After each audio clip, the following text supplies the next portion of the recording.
खैर मकदम है आप सबका Indira Gandhi open national university में। मैं हुमैरा जिया BECC 131 को आज पढ़ाने जा रही हूँ।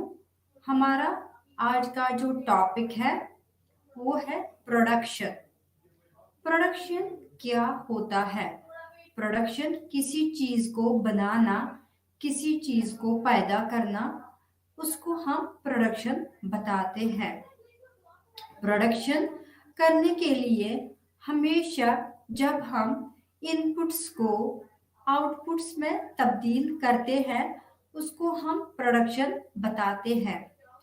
हर किसी चीज को बनाने के लिए हमें कुछ चीजों की जरूरत पड़ जाती है। मिसाल के तौर पे अगर हमें चाय का कप बनाना है उसके लिए हमें इनपुट्स की जरूरत है, जिस तरह से पानी, चाय की पत्ती, दूध, चीनी वगैरह। ये हमें इनपुट्स है।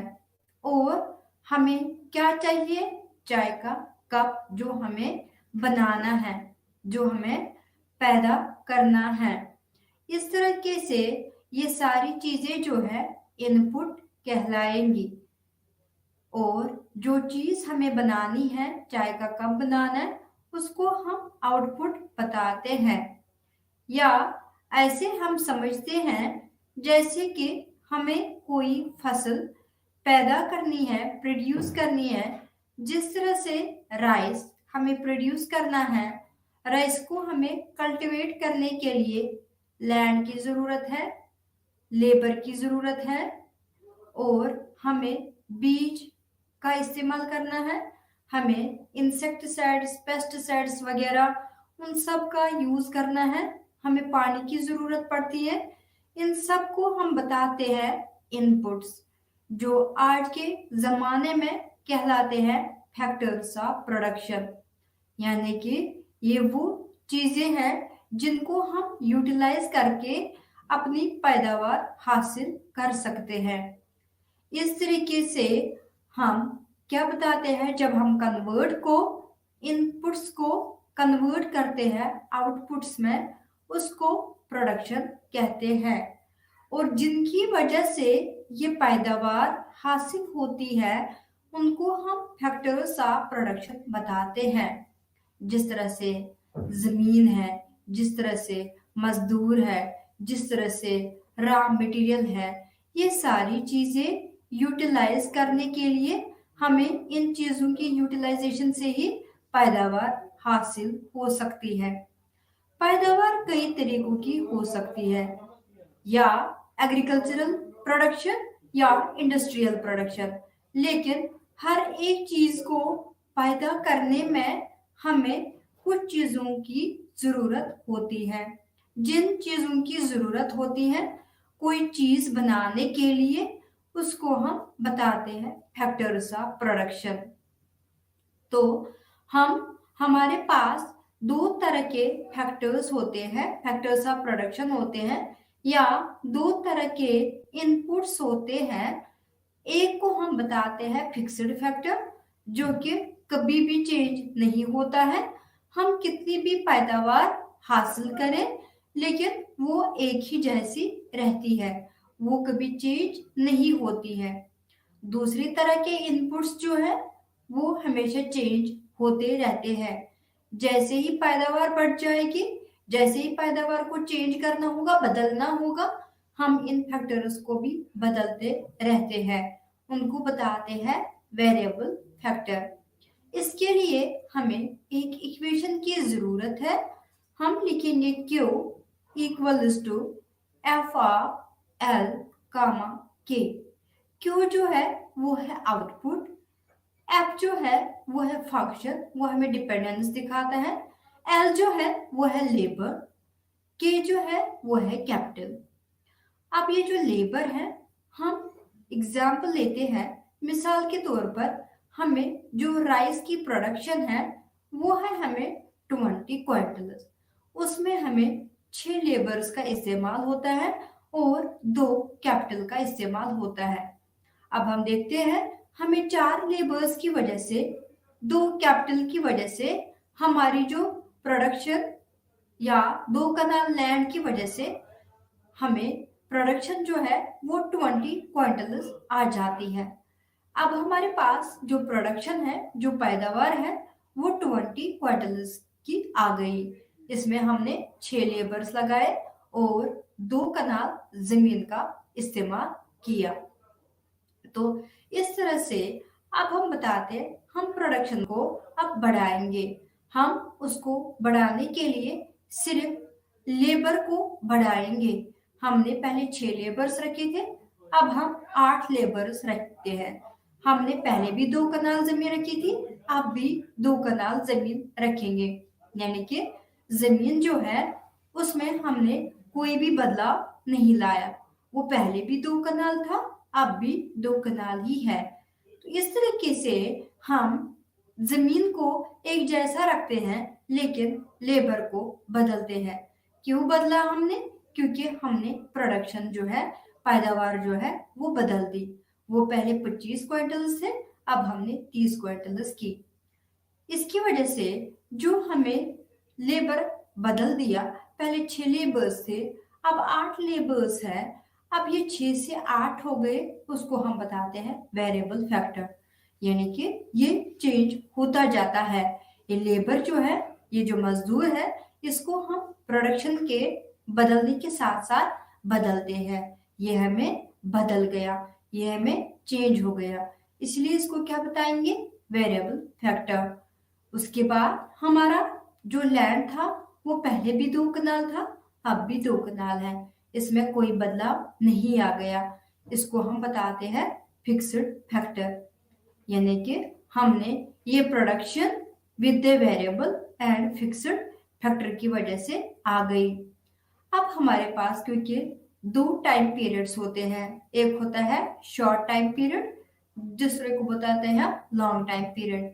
अगर हमने अपनी प्रोडक्शन में एक फैक्टर को चेंज किया तो वो बाकी फैक्टर्स जो है वो फिक्स्ड रखे, तो हम इसको क्या बताते हैं? इसको हम बताते हैं short period, short time period. अगर लॉन्ग टाइम पीरियड होता है, हमें वक्त अच्छा खासा होता है जब हमारी प्रोडक्शन में जितने भी फैक्टर्स यूटिलाइज होते हैं वो सारे के सारे बदलने पड़ते हैं, उसको बताते हैं लॉन्ग टाइम पीरियड। हमारे पास इसी के एवज में जो ये हमारे पास वेरिएबल फैक्टर है और फिक्स्ड फैक्टर है, और जो ये 2 टाइम पीरियड्स है, हमारे पास 2 लॉज आ जाते हैं। एक को हम बताते हैं लॉ ऑफ वेरिएबल प्रपोर्शन, या हम बताएंगे इसका जो दूसरा नाम है law of returns to factor. ये हमारे पास एक लॉ है। दूसरा लॉ जो है that is law of returns to scale. पहले मैं आपको समझाती हूँ लॉ ऑफ वेरिएबल प्रपोर्शन क्या होता है। ये कानून जो है ये बताता है हमें, ये लॉ हमें बताता है कि जब हमें प्रोडक्शन चेंज करनी होती है, हम सिर्फ एक फैक्टर को चेंज करते हैं और बाकी सारे फैक्टर्स जो है वो कांस्टेंट रहते हैं, उनमें कोई बदलाव नहीं आता है, वो एक जैसे रहते हैं। जिस तरह से हमारे पास 2 कनाल जमीन है, हमने पहले 6 लेबर्स लगाए, अब हम 8 लेबर्स लगाते हैं। इन 6 से 8 लेबर्स होने के लिए हमने, क्योंकि पहले 6 लेबर्स अपनी प्रोडक्शन में लगाए थे, अब हम 8 लेबर्स लगाते हैं। लेकिन लैंड जो है वो उतनी ही है, वो पहले भी 2 कनाल थी, अब भी 2 कनाल है, उसमें कोई भी बदलाव नहीं आ जाएगा। तो ऐसा करने से हमारे पास 3 स्टेजेस आते हैं। पहले वाले स्टेज में हमारी जो पैदावार है, प्रोडक्शन है, वो तेजी के साथ बढ़ती जाती है। दूसरा, जिसको हम बताते हैं इंक्रीजिंग रिटर्न्स टू फैक्टर। उसके बाद हमारे पास जो दूसरा स्टेज है, स्टेज 2, वो है डिक्रीजिंग रिटर्न्स टू फैक्टर। और जो हमारा तीसरा स्टेज है वो है नेगेटिव रिटर्न्स टू फैक्टर। यानी कि हमें यहाँ से मार्जिनल प्रोडक्शन से पता चलता है। मार्जिनल प्रोडक्शन क्या होती है? जब हम लेबर्स ऐड करते जाते हैं, उनकी प्रोडक्टिविटी कितनी बढ़ जाती है। यहाँ पे उनकी प्रोडक्टिविटी में पहले तेजी से बढ़ जाता है, उसके बाद जितना हम लेबर्स बढ़ाते हैं उस हिसाब से प्रोडक्शन बढ़ती नहीं है। उसका मतलब है हमारी इनकी एडिशन में कुछ भी नहीं है, ये घटता ही जाता है क्योंकि हमने लेबर्स बढ़ाए, प्रोडक्शन में कोई बढ़ावा नहीं हुआ। उसके बाद हमारा जो तीसरा स्टेज है वो है नेगेटिव रिटर्न्स टू फैक्टर। इसको हम एक चार्ट की मदद से दिखाते हैं। हम पहले एक चार्ट बनाएंगे। हम लिखेंगे पहले फिक्स्ड फैक्टर, यानी कि 2 कनाल लैंड। लैंड हम लिखेंगे ऊपर क्योंकि ये फिक्स्ड फैक्टर है। हमारे पास लैंड जो है वो पहले भी 2 कनाल थी, उसके बाद 2 कनाल, उसके बाद 2 कनाल, उसके बाद 2 कनाल, उसके बाद 2 कनाल। उसके बाद है वेरिएबल फैक्टर। वेरिएबल फैक्टर में पहले हमें 1 लेबर, फिर 2 लेबर्स, फिर 3 लेबर्स, फिर 4 लेबर्स, फिर 5 लेबर्स, फिर 6 लेबर्स। अब हम बताते हैं TP, total production and marginal production. हम क्या करेंगे, हम पहले मार्जिनल प्रोडक्शन ही बताते हैं। हम पहले उसी को मार्जिनल प्रोडक्शन को ही फिल करते हैं। हमारे पास मार्जिनल प्रोडक्शन जो है वो क्या है, वो है 10। उसके बाद है वो तो क्योंकि बढ़ती जाती है, उसके बाद 15, उसके बाद हमारे पास 20, यानी कि यहाँ पे पहले 10, उसके बाद 15, उसके बाद 20। ये हमें इंक्रीजिंग रिटर्न टू फैक्टर है। उसके बाद हमारे पास डिक्रीजिंग, अब 15 से 8, 8 से 7। उसके बाद हम लिखेंगे 0, उसके बाद लिखेंगे -5। अब हम टीपी एमपी से बनाएंगे। जब भी हमें टीपी एमपी से यानी कि मार्जिन 61 -5 होता है 56, तो इस तरह से हमारा टीपी भी आ गया। अब हम क्या करेंगे, इसी चार्ट के मुताबिक हम बनाएंगे डायग्राम। हमारे पास एक एक्स एक्सिस आ जाएगी, दूसरा आ जाएगा वाई एक्सिस। यहाँ पे हम लिखेंगे वेरिएबल फैक्टर। एक्स एक्सिस पे जो कि हॉरिजॉन्टल लाइन है, यहाँ पे हम पॉइंट ऑफ ऑरिजिन दे देंगे। पहले 1, उसके बाद 2, उसके बाद 3, उसके बाद 4, उसके बाद 5, क्योंकि हमने क्या दिया, वेरिएबल फैक्टर। जैसे हम वेरिएबल फैक्टर दे देंगे 1, 2, 3, 4, 5, 6, और यहाँ से हम क्या दे देंगे, टीपी दे देंगे और एमपी दे देंगे। 1 की सिद्ध में क्या है, 2 की सिद्ध में क्या है, 3 की सिद्ध में क्या है, 4 की सिद्ध में क्या है। हम पहले टीपी को दे देंगे, ये हमें पहले इंक्रीजिंग को मिल जाएगी, उसके बाद डिक्रीजिंग, उसके बाद नेगेटिव। ये हमें उल्टा यू की शेप में आ जाएगा। तो हमें जो पहला स्टेज है वो हमें पता चल जाएगा, क्योंकि वो ऊपर की तरफ जा रही है, फिर ये थोड़ी थोड़ी नीचे की तरफ आ जाएगी, फिर और नीचे, यानी कि ये हमें नेगेटिव दिखाएगा। इसी तरह से एमपी पहले ऊपर की तरफ, फिर थोड़ा कांस्टेंट, फिर नीचे हॉरिजॉन्टल एक्सिस से नीचे। वो क्या दिखाएगा हमें, first stage increasing return, second stage decreasing return, third stage negative return.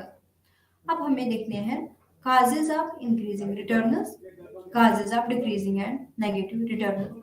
ऐसा क्यों होता है, जब हम लेबर्स बढ़ाते हैं, मजदूर बढ़ाते हैं, हमारी तो पहले भी लैंड 2 कनाल थी, अब भी लैंड 2 कनाल है, लेकिन फिर प्रोडक्शन क्यों बढ़ जाती है, पहले स्टेज में क्यों बढ़ती है, उसके बाद क्यों नहीं बढ़ती है, उसके बाद क्यों नेगेटिव चली जाती है। इसका रीजन ये है कि हमें पहले पहले फिक्स्ड फैक्टर अच्छी तरह से यूटिलाइज नहीं हुआ था। जितना हमें यानी कि जमीन की पोटेंशियल थी, वो पोटेंशियल अच्छी तरह से यूटिलाइज नहीं हुआ था, जिसकी वजह से प्रोडक्शन उतनी ज्यादा बड़ी नहीं थी। जैसे हमने लेबर बढ़ाया तो उसकी जो यूटिलाइजेशन है वो अप टू मार्क आ गई, जिसकी वजह से प्रोडक्शन बढ़ गई। और जैसे ही हमने लेबर्स बढ़ाए तो उसकी वजह से हमें कोऑपरेशन ज्यादा से ज्यादा लेबर्स में आ गई। हर एक डिवीजन ऑफ लेबर जो है वो क्रिएट हो गया, हर एक वही काम करता है जो उसको अच्छे से आ जाता है, उसकी एफिशिएंसी बढ़ गई, जिसकी वजह से प्रोडक्शन बढ़ गई। अब हम और लेबर बढ़ाते जाते हैं, और बढ़ाते जाते हैं, और बढ़ाते जाते हैं, उसकी वजह से हमारे पास जो प्रोडक्शन थी वो हमें चीट नहीं हो जाएगी, क्योंकि अब हमें over utilisation of the fixed factor है, उसको ओवर यूटिलाइज करने से प्रोडक्शन नहीं बढ़ेगी। क्योंकि जितना इसका पोटेंशियल था वो अप टू मार्क जो है वो हमें हो गया, अब हम उसको बदल नहीं सकते हैं। इसीलिए प्रोडक्शन जितनी होनी थी वो तो हो गई, पोटेंशियल जितना था फिक्स्ड फैक्टर का वो तो आ गया, अब हम उसको चेंज नहीं कर सकते हैं। इसी तरीके से हम बताते हैं कि जैसे हम लेबर्स बढ़ाते जाते हैं बढ़ाते जाते हैं बढ़ाते जाते हैं, तो फिर लेबर्स में कॉपरेशन भी नहीं रहता है। एक बताता है मुझे ही आता है, दूसरा बताता है मुझे ही आता है, क्योंकि लेबर्स ज्यादा हो जाते हैं और फिक्स्ड फैक्टर वही का वही रहता है। उसकी वजह से हमारे पास जो ये कॉपरेशन थी अमंग द फैक्टर्स वो हमें टूट जाती है, जिसकी वजह से डिक्रीजिंग और नेगेटिव रिटर्न्स आ जाते हैं। ये था हमारा law of variable proportion or returns to factor. इसके बाद हमारे पास जो नेक्स्ट लॉ है, दूसरा कानून है, वो क्या है? वो है हमें law of returns to scale. ये जो है ये वाला कानून, ये हमें लॉन्ग टाइम पीरियड में आता है, जिसमें कोई भी फैक्टर जो है वो फिक्स नहीं रहता है। सारे के सारे जितने भी फैक्टर्स ऑफ प्रोडक्शन है, जितने भी, चाहे वो लैंड हो, चाहे वो लेबर हो, चाहे वो रॉ मटेरियल हो, चाहे जितने भी फैक्टर्स हो, स्केल में जितने भी फैक्टर्स हैं वो चेंज होते जाते हैं विद सम प्रपोर्शन। तो इसको हम बताते हैं लॉन्ग पीरियड, यानी कि ये हमें लॉन्ग टर्म पीरियड है जिसमें हम सारे के सारे फैक्टर्स चेंज हो जाते हैं विद सम प्रपोर्शन। अब जो ये लॉ ऑफ रिटर्न जो स्केल है, ये ऐसा कानून है जो हमें बताता है कि अगर हमें प्रोडक्शन चेंज करनी हो, प्रोडक्शन बदलनी हो, पैदावार बदलना हो, तो हमें क्या करना है उसके लिए सारे के सारे फैक्टर्स जो है वो हमें चेंज करने हैं। कोई भी फैक्टर फिक्स नहीं रहता है, चाहे लेबर हो, चाहे कैपिटल हो, चाहे लैंड हो, चाहे रॉ मटेरियल्स हो, सारे के सारे फैक्टर्स जो है वो चेंज होते जाएंगे, कोई भी फैक्टर फिक्स नहीं रहेगा। इसको हम बताते हैं law of returns to scale. अगर ऐसा होता है, अगर प्रोडक्शन चेंज करनी होती है, अगर हम सारे के सारे फैक्टर्स जो है वो चेंज करते हैं, हमारे पास इसमें भी 3 स्टेजेस आ जाते हैं।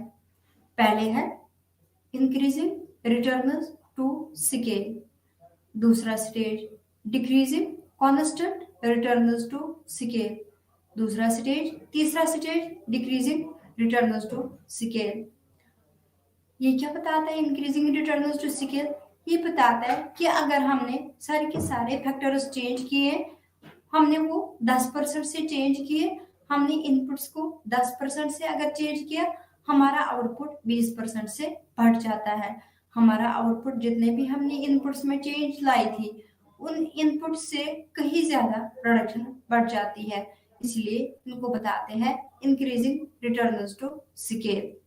उसके बाद अगर हमने इनपुट्स में चेंज लाई 10% की और हमारा आउटपुट 10% से ही चेंज हो गया, इनपुट्स में जितनी चेंज लाई उसके बराबर के हमारे आउटपुट में चेंज आ जाती है, उसको हम बताते हैं कांस्टेंट रिटर्न्स टू स्केल। उसके बाद हमारे पास डिक्रीजिंग रिटर्न्स टू स्केल है। अगर हमें इनपुट्स में 10% की चेंज हो जाती है, हमारा आउटपुट उससे कम चेंज हो जाता है। मिसाल के तौर पे हमने 10% चेंज लाई, हमारे आउटपुट में 10% की चेंज नहीं आ जाती है, उससे ज्यादा नहीं आती है, बल्कि उससे कम ही चेंज आ जाती है। तो हम इसको बताते हैं कि हमें उससे तो कम मिला, जितनी चेंज तो हमने लाई थी इनपुट्स में, इसलिए इसको बताते हैं डिक्रीजिंग रिटर्न्स टू स्केल। इसके लिए भी हमें एक चार्ट बनाना पड़ेगा। पहले कॉलम में हम बनाएंगे, पहला कॉलम वो है स्केल ऑफ प्रोडक्शन, उसमें लेबर प्लस कैपिटल या labour plus land plus capital, जो भी स्केल ऑफ प्रोडक्शन है, यानी कि ये हमें स्केल ऑफ प्रोडक्शन दिखाता है इसमें कितने फैक्टर्स यूटिलाइज हो गए। तो उसकी वजह से हमें पता चलता है कि हमारी स्केल में कितने फैक्टर्स ऑफ प्रोडक्शन है। अब हमने पहले चार्ट के पहले कॉलम में हमने लिखा labour plus land plus capital, ये हमें 2, अगर एल से, फिर 4L से, फिर 4 यानी कि स्केल ऑफ प्रोडक्शन पहले 2 से चेंज हो गई, फिर 4 से चेंज हो गई, फिर 6 से चेंज हो गई, फिर 8 से चेंज हो गई, फिर 10 से चेंज हो गई, फिर 12 से चेंज हो गई, क्योंकि हमें इसमें कोई भी फिक्स्ड फैक्टर नहीं आता है। अब दूसरे कॉलम में, चार्ट के दूसरे कॉलम में हम बनाएंगे टीपी। जो हमें तीसरा कॉलम है चार्ट का वो है एमपी। एमपी में हम पहले एमपी बनाएंगे, एमपी से हम टीपी बनाएंगे। हमें पता है पहला वाला स्टेज जो है वो है इंक्रीजिंग रिटर्न टू स्केल। वो पहले 10, उसके बाद 20, उसके बाद 30, उसके बाद हमें कॉन्स्टेंट, उसके बाद हम 40, फिर से 40, फिर से 40, उसके बाद हम डिक्रीजिंग रखेंगे 40 से 30, 30 से 30 से 25, 25 से 20। तो इस तरह से हमारे पास 3 स्टेजेस आ गए, इंक्रीजिंग, कांस्टेंट और नेगेटिव। अब हम क्या करेंगे, टीपी को बनाएंगे। टीपी को हम एमपी से बनाएंगे। पहले कितना था 10, उसके बाद 20, उसके बाद 30। अब ये टीपी 10 में, एमपी 10 की सीध में 10 ही आ जाएगा। 10 प्लस 20 हो गया 30, 30 प्लस 30 हो गया 60, 60 प्लस 40, 60 प्लस 40 हो गया 100, 100 प्लस 40 140, 140 प्लस 40 180। उसके बाद डिक्रीजिंग हमने लिखा था, उसके बाद हमने 40 पे 35, 35 से 30, 30 से 25। अब हम क्या करेंगे, यहाँ पे 84 से 80, 80 से हम 80 करेंगे, 140, 140 से करेंगे हम 35 प्लस, तो क्या बन जाएगा, इसी तरह से जो वो वैल्यू आ जाएगा उसको हम 30 करेंगे ऐड। उसके बाद जो नेक्स्ट वैल्यू होगा उसको हम 25 ऐड करेंगे। इस तरह से हमारा टीपी जो है वो आ जाएगा। अब हम इसकी डायग्राम बनाएंगे। तो हम पहले एक्स एक्सिस दे देंगे, हॉरिजॉन्टल एक्सिस दे देंगे, उसके बाद वाई एक्सिस दे देंगे। हॉरिजॉन्टल एक्सिस में हम लिखेंगे स्केल ऑफ प्रोडक्शन। वो हमें पहले पॉइंट ऑफ ओरिजिन, उसके बाद 2, उसके बाद 4, उसके बाद 6, उसके बाद 8। यहाँ पे हम एमपी बनाएंगे। एमपी पहले यहाँ पे 2 की सीध में कितना होगा, यहाँ पे हम 20, उसके बाद 40, उसके बाद 60, उसके बाद 80, उसके बाद 100, उसके बाद 120, उसके बाद 140, उसके बाद 160। अब हम देखेंगे यहाँ से हमें कितना बढ़ गया, क्योंकि पहले इंक्रीजिंग रिटर्न्स ये हमें स्टार्ट करेंगे और जन के थोड़ा सा आगे ये हमें ऊपर की तरफ जाएगी, फिर कांस्टेंट, फिर सीधी लाइन आ जाएगी, फिर नीचे की तरफ आ जाएगी। इसमें भी हमें उल्टा यू बन जाएगा। तो ये हमें बताता है कि पहले हमारी प्रोडक्शन जो है वो इंक्रीज हो जाती है, फिर कांस्टेंट रहती है, फिर डिक्रीज हो जाती है। इसीलिए हमारे पास 3 स्टेजेस आ जाते हैं, इंक्रीजिंग रिटर्न टू स्केल, उसके बाद कांस्टेंट रिटर्न टू स्केल, उसके बाद डिक्रीजिंग रिटर्न टू स्केल। तो इस तरह से हमारे पास इसके रीजंस भी आ जाएंगे। हमारे पास 2 रीजंस होते हैं, एक को हम बताते हैं इकोनॉमीज ऑफ स्केल, दूसरे को बताते हैं डिसइकोनॉमीज ऑफ स्केल। क्योंकि हमें देखना है ऐसा क्यों होता है, जब हमें प्रोडक्शन बढ़ानी होती है तो हम तो सारे के सारे फैक्टर स्टेज करते हैं, फिर हमें पहले स्टेज में क्यों इंक्रीज होता है, उसके बाद क्यों कांस्टेंट रहता है, उसके बाद क्यों डिक्रीज हो जाता है। पहले इंक्रीज इसलिए होता है कि हमारे पास इकोनॉमीज ऑफ स्केल ज्यादा से ज्यादा आ जाती है।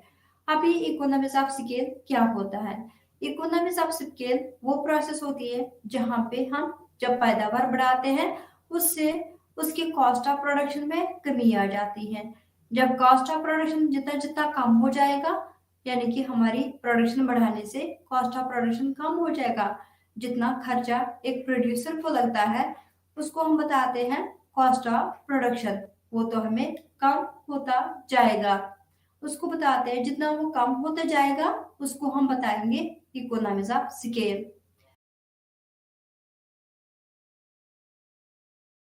बताएंगे हमारे पास मिल है, हमारी आटे की मिल है, हमने आटे के हंड्रेड बैग्स जो है वो हमने प्रोड्यूस किए। अब हमें उसको ट्रांसपोर्ट करना है मार्केट तक। अब जो ट्रांसपोर्ट की कैपेसिटी है, जो हमें एक ट्रक की कैपेसिटी है, वो है 200 बैग्स। अगर हमें 200 बैग्स की कैपेसिटी है एक ट्रक में, तो हमने तो 150 या 120 ही हमने प्रोड्यूस किए हैं, लेकिन उसकी कैपेसिटी ज्यादा है, इसीलिए हमें बराबर पैसे देने पड़ते हैं। कॉस्ट ऑफ प्रोडक्शन जितना हो गया होता है, अगर हम यही प्रोडक्शन बढ़ाएंगे, अब हमने 150 से 200 किया, अब हम जब 150 से 200 करते हैं, इसका मतलब है हमने प्रोडक्शन बढ़ाई, लेकिन हमें ट्रांसपोर्टेशन कॉस्ट में कोई भी बढ़ावा नहीं हुआ। वो पहले भी वही था, अब भी वही है, लेकिन हमारी प्रोडक्शन बढ़ गई। हमारे कॉस्ट ऑफ प्रोडक्शन जो है वो प्रोडक्शन के साथ साथ डिक्रीज हो गई। और जब भी हम प्रोडक्शन बढ़ाते हैं, हमें जितना भी रॉ मटेरियल लेना होता है वो हम बल्क में लेते हैं। जो भी चीज मार्केट से, जो भी रॉ मटेरियल हमें बल्क में उठाना होता है, उसका कॉस्ट ऑफ प्रोडक्शन जो है वो डिक्रीज हो जाता है, जिसको हम इकोनॉमिक्स में बताते हैं इकोनॉमीज ऑफ स्केल। इसी तरह से ये जो प्रोडक्शन बढ़ती जाती है, उसको हम हमेशा बढ़ा नहीं सकते हैं, यानी कि अगर हम बढ़ाएंगे भी, कॉस्ट ऑफ प्रोडक्शन फिर इंक्रीज हो जाता है। जिस तरह से मैंने बताया था, हमारे पास आटे की मिल है, आटे की मिल में हमारे पास 150 बैग्स जो है वो प्रोडक्शन है। अब हमें प्रोडक्शन ऑफ जो आटा है, वो पैदावार जो है आटे की, वो हमें बढ़ानी है। वो हमने 150 से 200 की, अब हम 200 से 300 करेंगे। हमारा ट्रांसपोर्टेशन कॉस्ट तो फिर ऐड हो जाएगा, पहले ऐड नहीं हुआ था, अब ये ऐड हो जाएगा, क्योंकि हमारी प्रोडक्शन जो है अब ये हमेशा रहने वाली वैसी नहीं है, जिससे हमारा cost of production continuously decrease नहीं हो जाता है। यानी कि जैसे जैसे हम प्रोडक्शन बढ़ाते जाएंगे, कॉस्ट ऑफ प्रोडक्शन वैसे ही बढ़ जाएगा। उसकी वजह से हमारे जैसे कॉस्ट ऑफ प्रोडक्शन बढ़ जाएगा, उसको हम बताते हैं economics, diseconomics of scale. हमारे पास अब इकोनॉमिक्स ऑफ स्केल, अगर प्रोडक्शन बढ़ाने से कॉस्ट ऑफ प्रोडक्शन कम हो जाता है।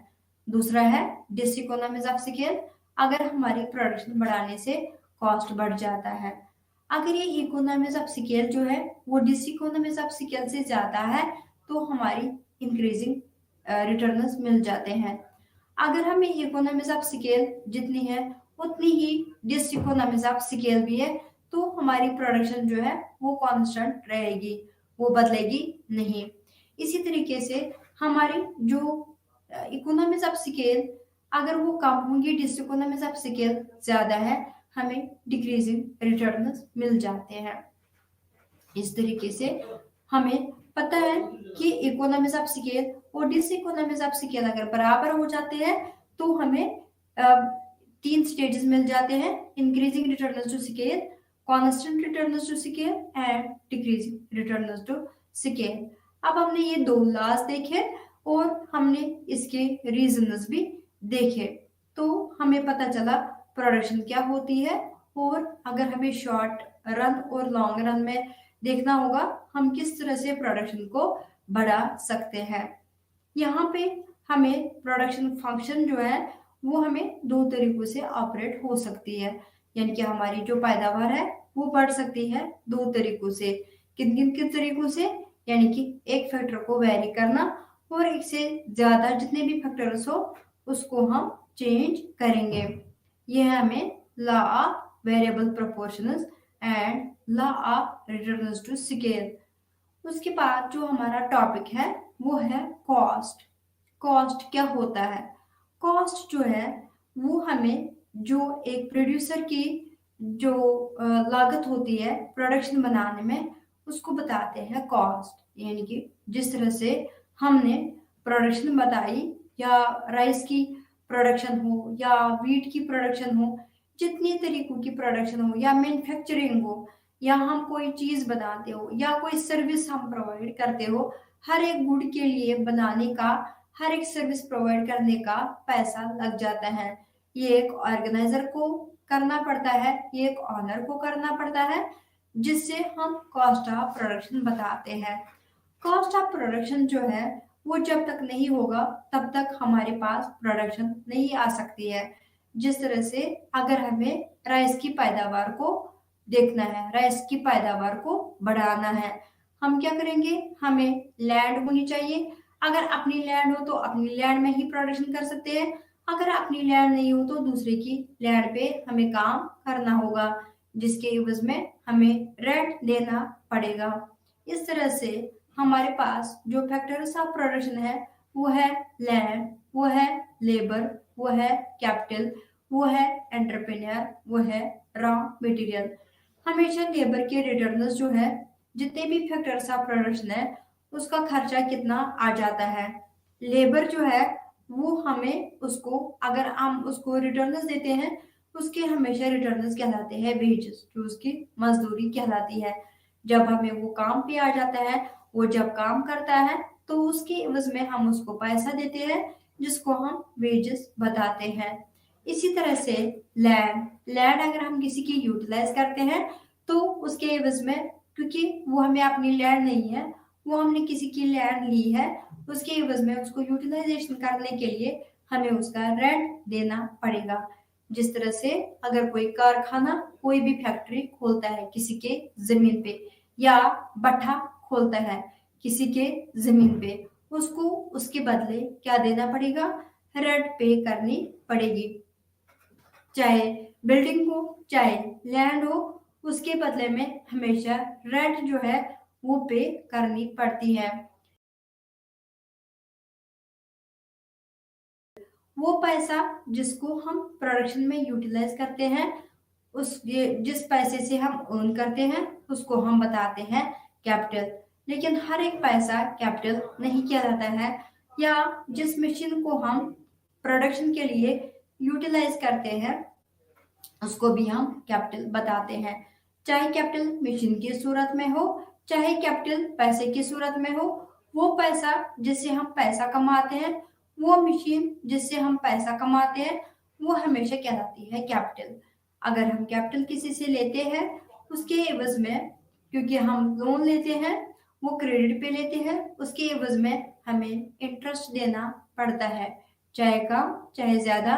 तो इसीलिए कैपिटल का रिटर्न जो होता है सॉरी, कैपिटल का रिटर्न जो होता है वो इंटरेस्ट कहलाता है।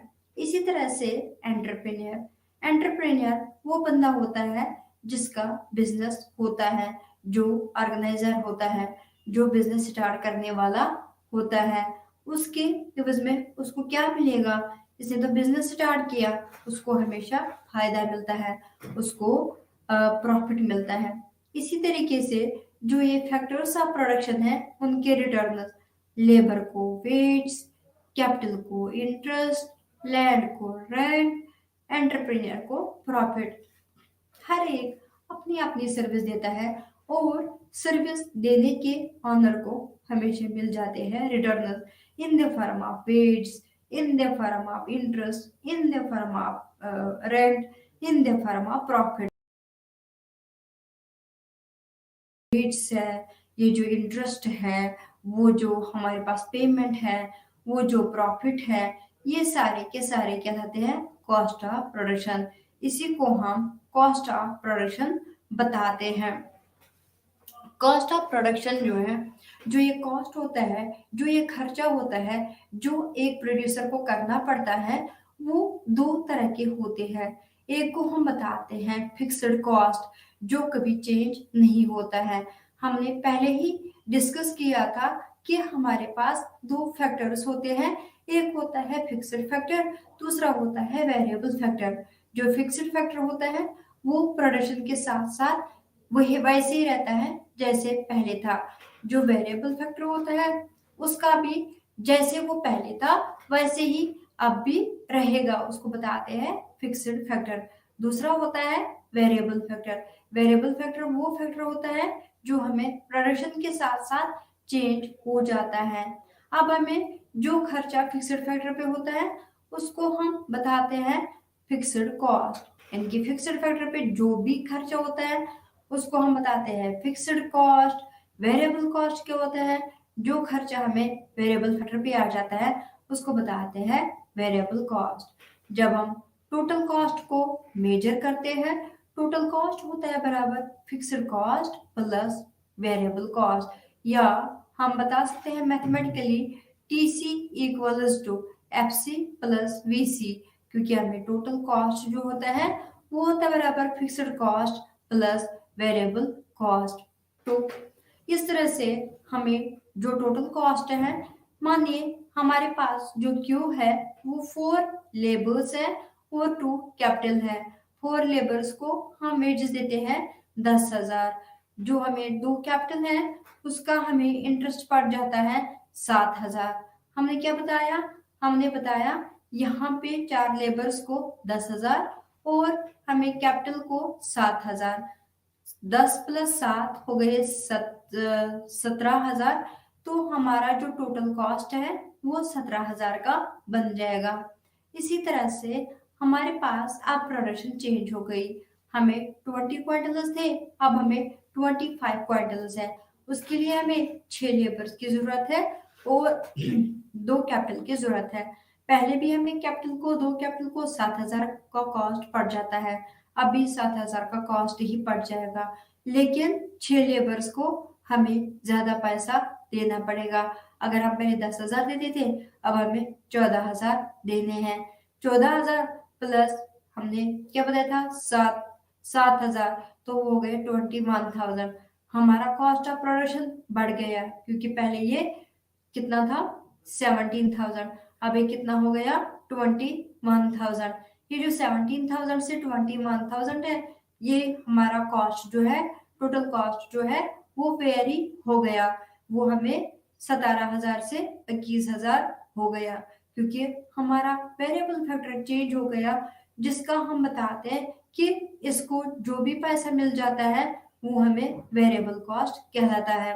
यानी कि टोटल कॉस्ट में दोनों मेजर हो जाते हैं, चाहे वो फिक्स्ड कॉस्ट हो चाहे वो वेरिएबल कॉस्ट हो, दोनों का मेजर होना जरूरी है।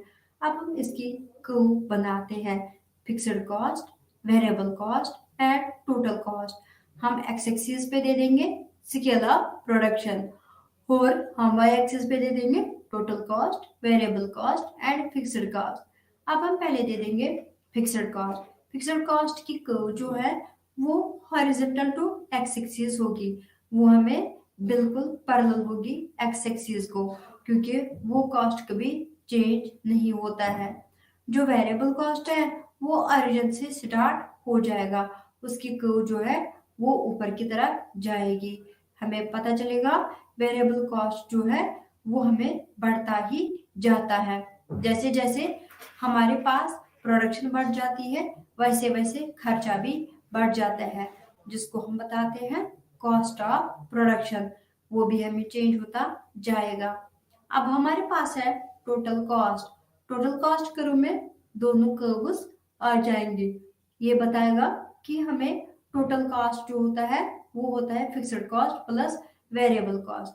जितने भी वैल्यूज फिक्स्ड कॉस्ट में है और प्लस वेरिएबल कॉस्ट जो है वो हमें ऐड होते जाएंगे, वही बन जाएगा टोटल कॉस्ट।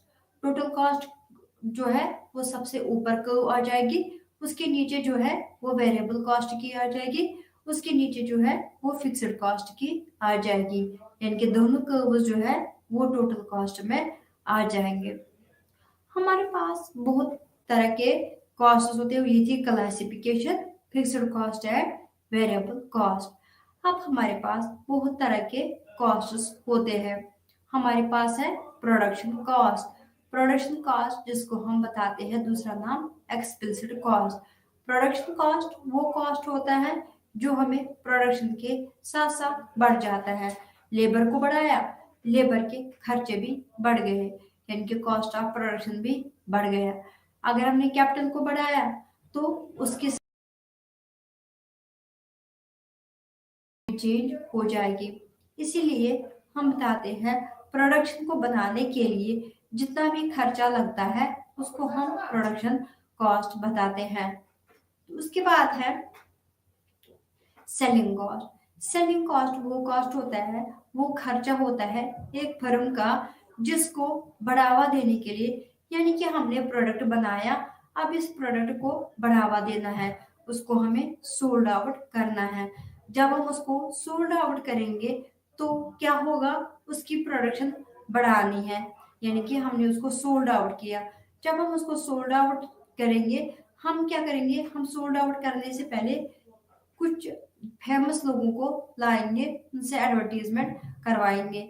जब हम उनसे एडवर्टीजमेंट करेंगे, जिस तरह से फिल्म एक्टर्स है, सलमान खान है, या किसी एक्ट्रेस को लाएंगे, करीना कपूर है, हम इस प्रोडक्ट की एडवर्टीजमेंट करेंगे। यानी कि प्रोडक्शन तो कंप्लीट है, लेकिन अब हमें इसकी सेल्स बढ़ानी है। सेल्स बढ़ाने के लिए हमने एडवर्टीजमेंट की। जब इसकी एडवर्टीजमेंट हो गई तो हमें उसको, उस सेलिब्रिटी को क्या करना पड़ेगा, पैसे देने पड़ेंगे, जो कि ऐड हो जाएगा एक प्रोडक्ट में। इसीलिए हम बता सकते हैं जो सेलिंग कॉस्ट होता है, ये वो कॉस्ट होता है जो सेल्स को बढ़ाने के लिए लग जाता है। जिस तरह से हमें बहुत सारी एडवर्टीजमेंट आ जाती है, जिस तरह से शैम्पू की आ जाती है, और हमारे पास टूथपेस्ट की ज्यादा से ज्यादा आती है, बाथिंग सोप की ज्यादा से ज्यादा आ जाती है। हम देखते हैं चाहे वो बाथिंग सोप हो, चाहे वो शैम्पू हो, सारे शैम्पू का कंपोजिशन जो है वो एक जैसा होता है। अब हमें उसको बढ़ावा करने के लिए, उसकी जो सेल है वो बढ़ाने के लिए देने पड़े, वो हमें पैसा जो है वो एक्स्ट्रा बढ़ जाएगा, उसको तभी बताते हैं सेलिंग कॉस्ट। उसके बाद है हमारे पास इम्पल्सिव कॉस्ट। इम्पल्सिव कॉस्ट क्या होता है, अगर कोई ऑर्गेनाइजर हो, वो अपनी फर्म को खुद ही सर्विस देता है, लेकिन वो अपने आप को पे नहीं करता है, लेकिन जब भी वो प्रॉफिट को गिनता है, प्रॉफिट गिनने के लिए उसको इसकी जरूरत पड़ जाती है। जैसे इसकी जरूरत पड़ गई तो हमें इसको अपनी सर्विस देने के लिए, खुद को तो पैसे नहीं दे देगा, खुद को तो पेमेंट नहीं करेगा, लेकिन जब ये कंसिडर करेगा प्रॉफिट तो ये अपना पैसा गिनेगा। जिस तरह से एक चेयरमैन है, अगर उसको अपना स्कूल है या प्रिंसिपल है, अगर उसको अपना स्कूल है, वो प्रिंसिपल की जॉब खुद को ही दे देगा, किसी और को नहीं लाएगा। इसलिए जैसे प्रिंसिपल की जॉब के लिए वो खुद ही तैयार हो गया, तो उसको किसी को हायर नहीं करना है, उसको किसी को तनख्वाह नहीं देनी है, क्योंकि वो ये वाली सर्विस जो है वो खुद दे रहा है, इसीलिए खुद को वो पे नहीं करेगा। लेकिन जब वो प्रॉफिट कंसिडर करेगा तो ये चीजें भी कंसिडर करता है, ये उनको कैलकुलेट करता है, तो इसको हम बताते हैं इम्पल्सिव कॉस्ट। और एक कॉस्ट होता है अपॉर्चुनिटी कॉस्ट। अपॉर्चुनिटी कॉस्ट क्या होता है, जब हमारे दो चीजें अवेलेबल है, दो चीजों को हम प्रोड्यूस कर सकते हैं। एक चीज को प्रोड्यूस करने के लिए, क्योंकि हमारे पास रिसोर्सेज जो है वो लिमिटेड होते हैं। अब जब हमारे पास रिसोर्सेज लिमिटेड होते हैं, हम सारी चीजों को एक साथ प्रोड्यूस नहीं कर सकते हैं। अगर एक चीज प्रोड्यूस करेंगे तो दूसरी चीज उसको प्रोड्यूस नहीं करेंगे, जो दूसरी चीज है उसको हमें भूल जाना पड़ेगा, ताकि ये वाली चीज हमारे पास आ जाए। तो उसको हम बताते हैं कि to sacrifice one for another, जो इसका हमने सेक्रीफाइस दे दिया उसका जो कॉस्ट है वही कहलाएगा अपॉर्चुनिटी कॉस्ट। इसी तरह से हमारे पास अब कितने कॉस्ट्स आ गए, हमारे पास प्रोडक्शन कॉस्ट आ गई या एक्सपेंसिव कॉस्ट आ गया, हमारे पास सेलिंग कॉस्ट आ गया, हमारे पास इम्पल्सिव कॉस्ट आ गया, हमारे पास अपॉर्चुनिटी कॉस्ट आ गया। तो हमारे पास एवरेज कॉस्ट होता है। एवरेज कॉस्ट होता है बराबर total cost per unit of quantity. तो एवरेज कॉस्ट को एसी से डिनोट करते हैं, और हमें ये किसके बराबर होता है, TC per unit of quantity, यानी कि TC divide by Q. TC divide by Q, total cost divide by Q. इसी तरह से हमारे पास होता है एमसी। एमसी होता है मार्जिनल कॉस्ट। ये क्या होता है, addition in the cost with the addition in the cost of production. या हम बताएंगे जैसे जैसे हमारा प्रोडक्शन बढ़ता जाता है उसका कॉस्ट भी बढ़ता जाता है। जैसे ही उसका कॉस्ट बढ़ता जाएगा तो हम इसको बताएंगे चेंज हो जाएगा। हमने क्योंकि प्रोडक्शन भी चेंज की, उसके साथ साथ कॉस्ट भी चेंज हो जाएगा, उसको हम बताते हैं मार्जिनल कॉस्ट। मार्जिनल कॉस्ट की एक फार्मूला होती है, वो बराबर होती है TC of n minus TC of n minus 1। ये होता है मार्जिनल कॉस्ट। मार्जिनल कॉस्ट को हम शेड्यूल से भी क्या कर सकते हैं, सॉल्व कर सकते हैं। और हमें अगर ये फार्मूला याद हो, लर्न हो, तो हम कोई भी क्वेश्चन को सॉल्व कर सकते हैं। तो अगर हमें एवरेज फिक्स्ड कॉस्ट होगा, वो होता है average total cost per unit of quantity, क्योंकि चाहे हमें एवरेज जब भी हो वो होता है पर यूनिट क्वांटिटी, चाहे वो टोटल कॉस्ट हो चाहे वो एवरेज कॉस्ट हो। लेकिन अगर हमें एवरेज फिक्स्ड कॉस्ट हो, वो होता है एवरेज यानी कि ATC डिवाइड बाय क्वांटिटी। इसी तरह से हमें एवरेज वेरिएबल कॉस्ट ABC होता है TVC per unit of quantity, यानी कि TVC डिवाइड बाय Q। तो इस तरह से हमारी जो कॉस्ट ऑफ प्रोडक्शन से इस तरह इसके बहुत सारे टाइप्स हैं। कंक्लूजन पे आ जाते हैं। हमने आज क्या पढ़ा? हमने पढ़ा प्रोडक्शन क्या होती है, प्रोडक्शन किसे कहते हैं। प्रोडक्शन क्या होता है? जब हम कन्वर्ट करते हैं इनपुट्स को आउटपुट्स में, उसको हम प्रोडक्शन बताते हैं। इनपुट्स को हम आजकल के ज़माने में बताते हैं फैक्टर्स ऑफ प्रोडक्शन, जिसमें आ जाता है लेबर, जिसमें आ जाता है कैपिटल, जिसमें आ जाता है लैंड, जिसमें आ जाता है एंटरप्रेन्योर। तो ये हमारे फैक्टर्स ऑफ प्रोडक्शन है। साथ ही साथ में इसके रिटर्न्स पे भी आ जाते हैं। लेबर के रिटर्न्स है वेज, कैपिटल के रिटर्न्स है इंटरेस्ट, लैंड के रिटर्न्स है रेंट, एंटरप्रेन्योर के रिटर्न्स है प्रॉफिट, रॉ मटेरियल के रिटर्न्स है पेमेंट। तो इस तरह से हर एक को अपना अपना रिटर्न मिल जाता है। और ये रिटर्न कौन ले जाता है? वो ले जाता है owner of the factor of production. जो owner of factor of production होगा वही ये चीजें भी ले जाता है। जिस तरह से लेबर है, लेबर अपने आप का मालिक है। ये जिसको अपने आप को सप्लाई करेगा, किसको सप्लाई करेगा, किसको अपनी सर्विस दे देगा, वही जो इंस्टीट्यूशन है, वही जो ऑर्गेनाइजेशन है, वही उसको पे करेगा। तो इस तरह से हमारे पास जो दो लॉज है, एक है लॉ ऑफ वेरिएबल प्रोपोर्शन, या जिसको हम बताते हैं law of returns to factor. हमारे पास जो ये दो लॉज है, ये हमें टाइम पीरियड के साथ है। एक को हम बताते हैं शॉर्ट रन, दूसरे को बताते हैं लॉन्ग रन। शॉर्ट रन वो टाइम पीरियड होता है जिसमें हम एक फैक्टर को वेरी करते हैं, बाकी सारे फैक्टर्स जो है वो कांस्टेंट रहते हैं। यानी कि हमने एक फैक्टर को वेरी किया, बाकी सारे फैक्टर्स कांस्टेंट रहे। जब हमें ऐसा होता है एक फैक्टर को चेंज करते हैं, बाकी सारे फैक्टर्स कांस्टेंट रहते हैं, इसको हम बताते हैं लॉ ऑफ वेरिएबल प्रोपोर्शन।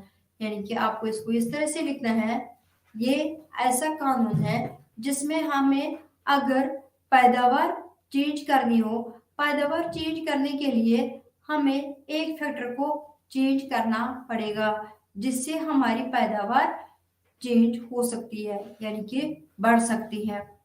तो फिर हम एग्जाम्पल दे देंगे नीचे। Q equals to F of L comma K. तो यहाँ पे एल जो है वो लेबर है, कैपिटल को हम बार रखेंगे, ऊपर एक छोटी सी लाइन रखेंगे जिससे ये पता चलेगा ये जो कैपिटल है या जो लैंड है ये फिक्स है, इसमें कोई भी चीज नहीं आती है। तो इस तरीके से हम क्यों लिखेंगे एफ ऑफ एल के, एफ ऑफ एल के यानी कि 2L एंड 2K, या दो लेबर्स एंड दो कैपिटल। यहाँ पे हमें जो फिक्स्ड फैक्टर है वो है कैपिटल, और जो वेरिएबल फैक्टर है वो है लेबर। तो हमारे पास जब ऐसा होता है तब हमारे पास 3 स्टेजेस आ जाते हैं। पहला वाला स्टेज जो है वो है increasing returns to factor, increasing returns to factor. दूसरा है डिक्रीजिंग रिटर्न्स टू फैक्टर। तीसरा है नेगेटिव रिटर्न्स टू फैक्टर। जो ये इंक्रीजिंग रिटर्न्स टू फैक्टर है, जब भी हमें प्रोडक्शन चेंज करनी हो, प्रोडक्शन चेंज करने के लिए हमें सिर्फ एक फैक्टर को, एक इनपुट को चेंज करना पड़ेगा, बाकी सारी इनपुट्स जो है वो कांस्टेंट रहेंगे। तो इसका मतलब है जो इंक्रीजिंग रिटर्न्स है वो पहला वाला स्टेज है। ये हमें किससे आ गया, ये हमें प्रोडक्शन चेंज की, और वो प्रोडक्शन किससे चेंज हो गई, जब हमने एक फैक्टर को चेंज किया। इसी तरह से हमारे पास दूसरा स्टेज है, that is decreasing returns to factor. अब हमारे पास जो डिक्रीजिंग रिटर्न्स टू फैक्टर है वो हमें जब भी प्रोडक्शन चेंज करनी हो तो हमारी प्रोडक्शन जो है वो चेंज हो जाती है, लेकिन वो उतने हिसाब से चेंज नहीं होती जितने हमें पहले क्विकली चेंज हुआ था। यानी कि जितने हमने फैक्टर्स बढ़ाए, जितने हमने फैक्टर्स चेंज किए, जितने हमने लेबर बढ़ाया, उसके हिसाब से उनमें एडिशन उतना नहीं हुआ, प्रोडक्शन में इतना एडिशन नहीं हुआ। तो यहाँ पे मार्जिनल प्रोडक्शन ऑफ लेबर जो है वो डिक्रीज हो रही है, इसीलिए decrease in returns to factor. उसके बाद नेगेटिव रिटर्न्स टू फैक्टर, यानी कि अब हमें कॉस्ट ऑफ प्रोडक्शन एक्सीड हो रहा है, कॉस्ट ऑफ प्रोडक्शन ज्यादा हो रहा है, लेकिन लेबर की प्रोडक्शन नहीं बढ़ जाएगी। तो ये थे हमारे 3 स्टेजेस, जिसको हमने चार्ट के थ्रू भी समझाया। हमारे पास एक चार्ट बनाना है, उसको हम लिखेंगे पहले फिक्स्ड फैक्टर, उसके बाद लिखेंगे वेरिएबल फैक्टर, उसके बाद लिखेंगे टीपी टोटल प्रोडक्शन, उसके बाद लिखेंगे एमपी मार्जिनल प्रोडक्शन।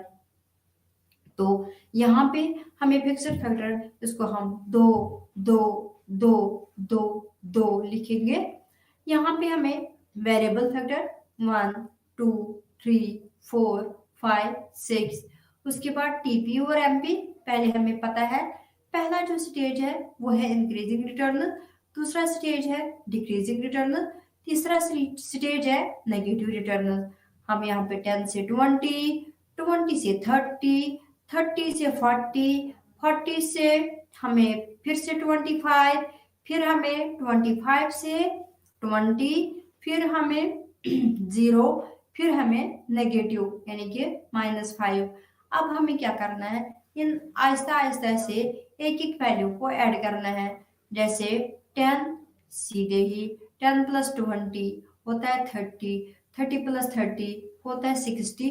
इस तरह से इन सारे वैल्यूज को ऐड करके हमें टीपी आ जाएगा, लेकिन साथ साथ में हर एक के सीध में। अब हम इसकी डायग्राम बनाएंगे। यहाँ पे हम एक्स एक्सिस पे रखेंगे फैक्टर्स ऑफ प्रोडक्शन और वाई एक्सिस पे रखेंगे टीपी एमपी। पहले हम टीपी को ड्रॉ करेंगे। हमें क्या करना है, 1 के सीध में उसका वैल्यू दे देना है, 2 के सीध में उसका वैल्यू दे देना है, 6 के सीध में और 7 के सीध में। ये हमारा टीपी को आ जाएगा, पहले इंक्रीजिंग, उसके बाद डिक्रीजिंग, उसके बाद नेगेटिव। इसी तरह से हमें एमपी देना है। एमपी जो है, एमपी हमें पहले इंक्रीजिंग, उसके बाद डिक्रीजिंग, उसके बाद नेगेटिव। हमें इसके भी 3 स्टेजेस मिल जाएंगे। तो ये ऐसा क्यों होता है, जब हम एक फैक्टर को चेंज करते हैं बाकी फैक्टर्स कांस्टेंट रहते हैं, तो ऐसा क्यों होता है। हमने बताया पहले हमें फिक्स्ड फैक्टर जो है उसकी यूटिलाइजेशन जो है वो अप टू मार्क नहीं आई थी। उसकी वजह से जब ये अप टू मार्क नहीं हुई थी तो हमें इसको चेंज करना पड़ेगा, लेबर को बढ़ाना पड़ेगा, जिसकी वजह से हमारी जो फिक्स्ड फैक्टर है उसकी यूटिलाइजेशन अप टू मार्क आ जाएगी। जिस तरह से हमने देखा था 2 कनाल लैंड है, लेकिन पहले जो उसकी प्रोडक्शन होती थी उससे हम सेटिस्फाई नहीं थे, उसका पोटेंशियल ज्यादा था, इसलिए हमने लेबर को बढ़ाया। जैसे ही लेबर को बढ़ाया तो उसकी पोटेंशियल बराबर आ गई, इसलिए इंक्रीजिंग रिटर्न्स हमारे पास आ गई पहले स्टेज में। अगर हम लेबर को ही बढ़ाते जाएंगे, लेबर को ही बढ़ाते जाएंगे, लेबर को ही बढ़ाते जाएंगे, तो हमें उसमें फिक्स्ड फैक्टर नहीं बढ़ता है। तो यानी कि 2 कनाल पहले भी थे, अब भी 2 कनाल है, लेकिन हमारे जो प्रोडक्शन है वो तो डिक्रीजिंग रिटर्न्स दिखाता है, क्योंकि पोटेंशियल जितना था तो वो तो अभी यूटिलाइज हो गया, अब पोटेंशियल से ज्यादा नहीं आ जाएगा, वो पॉसिबल नहीं है। इसीलिए हमने क्या किया, हमने जैसे लेबर और बढ़ाते जाते हैं और बढ़ाते जाते हैं, उनकी मार्जिनल प्रोडक्टिविटी नहीं बढ़ती, उनकी वजह से प्रोडक्शन में कोई इजाफा नहीं होता। इसलिए हम बताते हैं डिक्रीजिंग रिटर्न। उसके बाद नेगेटिव रिटर्न। नेगेटिव रिटर्न क्यों बताते हैं, हम और बढ़ाते जाते हैं, कोई भी इजाफा नहीं होता है, क्योंकि पोटेंशियल जो है जितना था उतना सारा आ गया, तो उसकी वजह से हमें पोटेंशियल से ज्यादा, पहले अंडर यूटिलाइजेशन था, अब ओवर यूटिलाइजेशन हो रहा है। और पहले कॉपरेशन फैक्टर्स में थी, अब कॉपरेशन टूट रही है, उसकी वजह से भी प्रोडक्शन नहीं बढ़ेगी। इसीलिए हमें इस प्रोडक्शन को मद्देनजर रख के ये दिखाना है कि जितना पोटेंशियल होता था, जितना पोटेंशियल होता है उतना ही वो दे देगा। जब पोटेंशियल बराबर आ जाता है उसके बाद वो इजाफा नहीं करता। उसके बाद हमारे पास है लॉन्ग रन। लॉन्ग रन में दूसरा लॉ है, law of returns to scale. Law of returns to scale क्या होता है, जब हम सारे के सारे इनपुट्स जो है वो चेंज करते हैं किसी प्रपोर्शन के तहत, पहले हम 10% से करेंगे, फिर 20% से करेंगे, फिर 30% से करेंगे, यानी किसी खास प्रोपोर्शन के तहत हम सारा स्केल ऑफ प्रोडक्शन जो है वो चेंज हो जाएगा। स्केल ऑफ प्रोडक्शन जो है, चाहे उसमें 4 फैक्टर्स ऑफ प्रोडक्शन हो, चाहे 3 फैक्टर्स ऑफ प्रोडक्शन हो, सारे के सारे चेंज होते जाएंगे, कोई भी फैक्टर फिक्स नहीं रहेगा। जब कोई फैक्टर फिक्स नहीं रहेगा, सारे के सारे फैक्टर चेंज हो जाएंगे, तो हमारे पास फिर से 3 स्टेजेस आ जाएंगे। पहला वाला इंक्रीजिंग रिटर्न्स टू स्केल, उसके बाद कांस्टेंट रिटर्न्स टू स्केल, उसके बाद decreasing returns to scale. Increasing returns to scale क्या होता है, जितनी हम चेंज लाते हैं इनपुट्स में, हमारा आउटपुट इसी परसेंटेज से नहीं बढ़ता है, बल्कि उस परसेंटेज से ज्यादा बढ़ जाता है। अगर हम 10% की चेंज लाते हैं, हमें 20% की चेंज आ जाती है। अगर हमें 10 वो हो गया इंक्रीजिंग रिटर्न्स टू स्केल, अगर हमें 10% की चेंज आ जाती है, हमें 10% की चेंज मिल जाती है आउटपुट में। जितना चेंज इनपुट्स में किया, आउटपुट भी उतने ही परसेंटेज से बढ़ गया, उसको हम बताते हैं कांस्टेंट रिटर्न्स टू स्केल। इसी तरह से हमारे पास डिक्रीजिंग रिटर्न्स टू स्केल है, जितना हम इनपुट्स में चेंज करते हैं उससे कम आउटपुट चेंज हो जाता है। यानी कि यहाँ पे हमने इंक्रीज किया इनपुट्स में, लेकिन आउटपुट उतना चेंज नहीं हुआ। अगर 10% से इनपुट्स में चेंज आ जाती है, तो हमारा आउटपुट 5% से ही चेंज हो जाता है। तो हम बता सकते हैं कि ये हमें डिक्रीजिंग रिटर्न्स टू स्केल है। इसको भी हम एक चार्ट की मदद से, जैसे हमने दिखाया, एक चार्ट की मदद से हम उसको दिखाते हैं। हम लिखते हैं स्केल ऑफ प्रोडक्शन, वो हमें जितने भी फैक्टर्स ऑफ प्रोडक्शन है उनको लेते हैं, फिर हमें टीपी है, उसके बाद हमें एमपी है। नमस्ते।